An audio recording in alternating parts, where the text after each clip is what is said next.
The book, by Alan Watts, discusses how people struggle to connect with each other and the universe. Written in the 1960s, his ideas about connectivity and existence are still very relevant today, encouraging us to embrace our connection with all living things.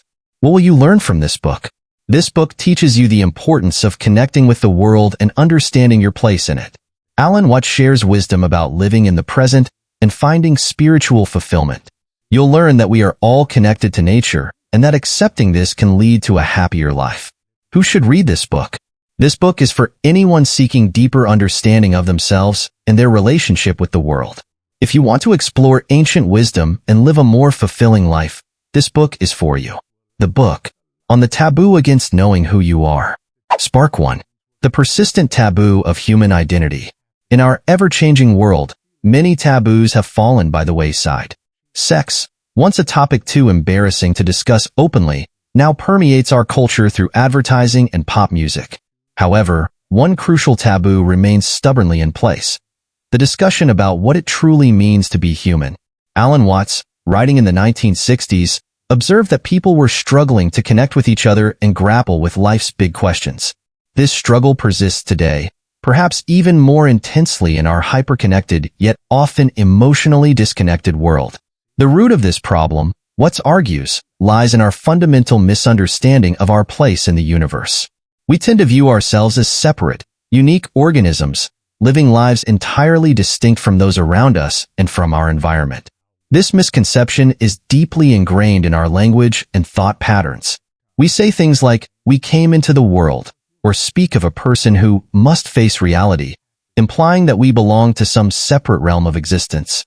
Watts challenges this notion, proposing instead that we are born from the world, not into it. He uses the analogy of waves in the ocean. Just as each wave is a movement on the ocean's surface, inseparable from the ocean itself, so too are we inseparable from the world that created us. We are not unique, independent individuals, but rather expressions of the same fundamental energy that comprises everything in the universe. This truth, however, remains largely unacknowledged, hidden behind the taboo of discussing our true nature. It's a concept that many find difficult to grasp or accept, as it challenges our deeply held beliefs about individuality and self-importance. Spark 2. The challenge of understanding our true identity. The difficulty in grasping our true identity stems from the limitations of our rational mind. Watts introduces the German word Hintergedanken, which refers to a truth that everyone intuitively knows and agrees upon, but prefers not to think about. Our true identity falls into this category. It's a concept so simple and fundamental that it defies easy expression in words. Popular culture has long reinforced the idea of the rugged individual as a lonely speck in the universe. This notion is so deeply ingrained that it can seem impossible to accept the truth that we are not just isolated drops in the ocean of existence, but part of the entire universe of energy responsible for creating everything, from human beings to nuclear energy fields and outer space. Our real identity, what we refer to when we say I, is ancient and infinite. It is the energy vibrations that flow in and out, constantly taking on new forms. This concept is challenging for the rational mind to grasp, which is why it continues to go largely unacknowledged. Watts likens trying to intellectually understand what I stands for to attempting to look at your own eyes without a mirror. It's an impossible task.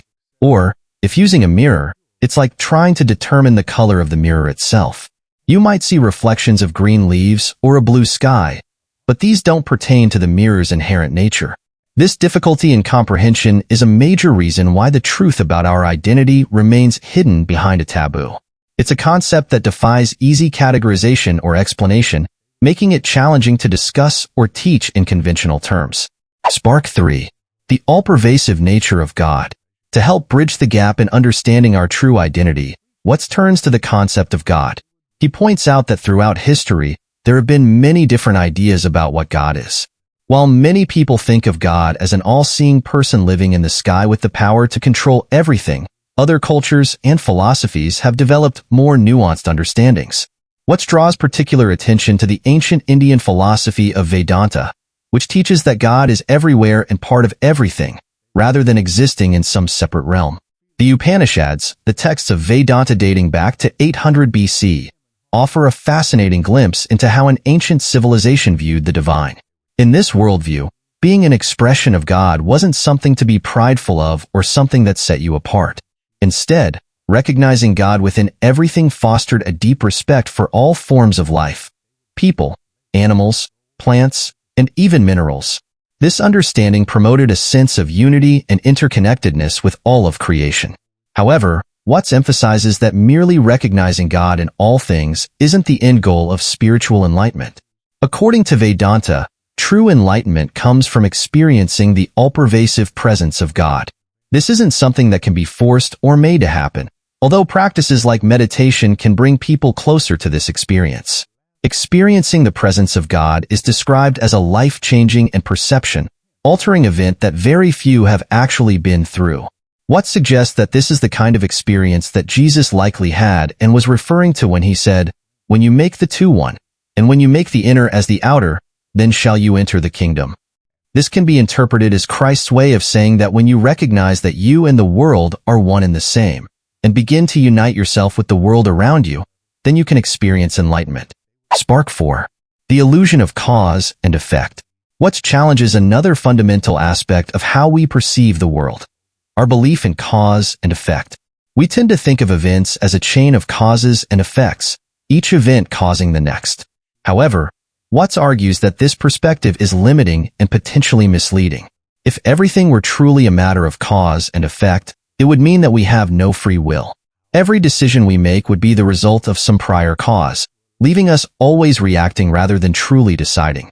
This deterministic view of the world is at odds with our experience of making choices and having agency. Watts uses a vivid analogy to illustrate this point. Imagine viewing the world through a small hole in a fence. If you've never seen a cat before and suddenly see a cat's head pass by, followed by its body and then its tail, you might conclude that the appearance of the head causes the tail to appear shortly after. But this is nonsense. The head and tail are part of the same thing. Similarly, Watts argues that we waste too much time trying to break things down and wondering why something happens. It's better to see everything as part of the same interconnected universe. When we open our eyes to take in the big picture and recognize the world as one interconnected organism, we can save ourselves a lot of confusion and misunderstanding. This shift in perspective from seeing the world as a series of separate causes and effects to viewing it as an interconnected whole is a crucial step in understanding our true nature and place in the universe. Spark 5. The limitations of human perception. Watts delves into the nature of human perception and how it shapes our understanding of the world.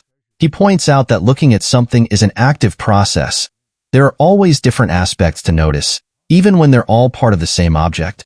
Our attention works by selecting or choosing what to focus on, and then we use symbolic systems like language to document and communicate our observations.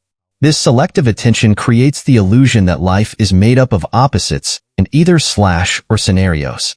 For example, we tend to think of day and night as opposites, with day being a time of light and night a time of darkness. However, Watts argues that this is a limited perspective. In reality, there is always both light and darkness present, regardless of the time of day. During the day, there are simply more light waves, making it difficult for us to perceive the darkness between them. At night, the opposite is true, but light is still present. Watts uses language as a window into human perception. The words available in different languages and the depth of a person's vocabulary can reveal much about what they pay attention to and how they perceive the world. He cites the famous example of Inuit languages having numerous words to describe different kinds of snowfall, reflecting the importance of snow in their environment and daily life.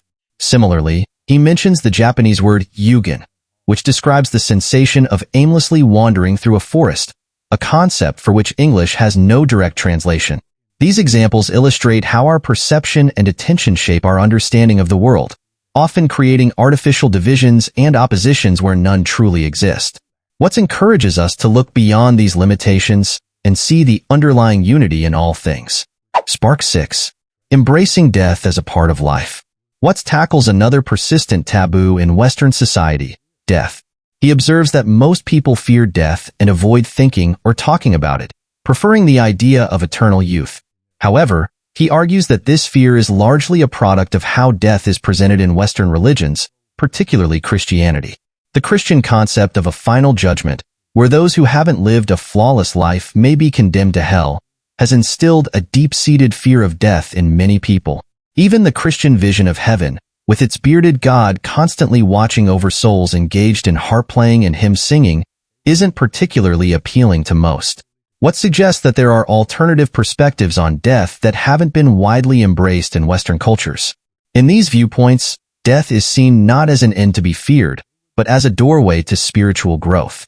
He proposes that instead of reassuring dying patients that they won't die, we could encourage them to face death as an opportunity, a chance to let go of the ego and the false identity we've constructed for ourselves. Watts cites the early 20th century Greek spiritual teacher G. I. Gurdjieff, who believed that people would greatly benefit from having a constant reminder of death's inevitability, not just for themselves, but for everything around them. The idea is that awareness of death can help us live more authentically, free from the constraints of ego. By embracing the inevitability of death, Watts argues, we can live more fully as our true selves, as part of a universe with an infinite and endless God. This perspective sees death not as an ending, but as a transformation and a return to our true nature. Spark 7. The future of humanity and the constant presence of God. In the final segment, Watts turns his attention to the future, considering how technological advancements might shape human existence.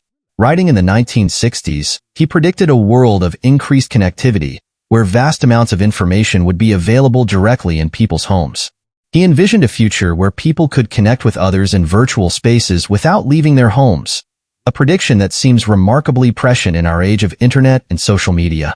Watts suggested that this increased connectivity could lead to humanity resembling a colossal organism with one shared central nervous system. However, he also warned of potential downsides to this development. As our world becomes increasingly interconnected, he predicted that human beings might become more homogeneous, with everyone living in the same virtual life experience. He also foresaw the potential loss of privacy in such an environment, even suggesting that our thoughts might no longer be our own, instead belonging to a powerful, technological hive mind. Despite these potentially worrying predictions, Watts offers a comforting perspective. Even in the face of rapid technological change, the presence of God remains constant in everything that is created. He reminds us that the universe, and everything in it, is like a game that God has devised. If people make everything too homogeneous, predictable, and controlled, then change is bound to come. After all, Watts argues, no one, not even God, wants to play a boring game. In conclusion, Watts encourages us to embrace the reality that we are all part of the vast universe of energy that created us and everything around us. By connecting with the world and recognizing our true nature, we can come closer to our authentic identity. He advises us not to take things too seriously, reminding us that humor and the ability to laugh at ourselves are essential skills in a world that is essentially a game of hide and seek with God. The truth as we experience it is relative and subjective, and all things pass and will appear again. By understanding and accepting these principles, we can live more fulfilling lives, free from the constraints of ego and false identity.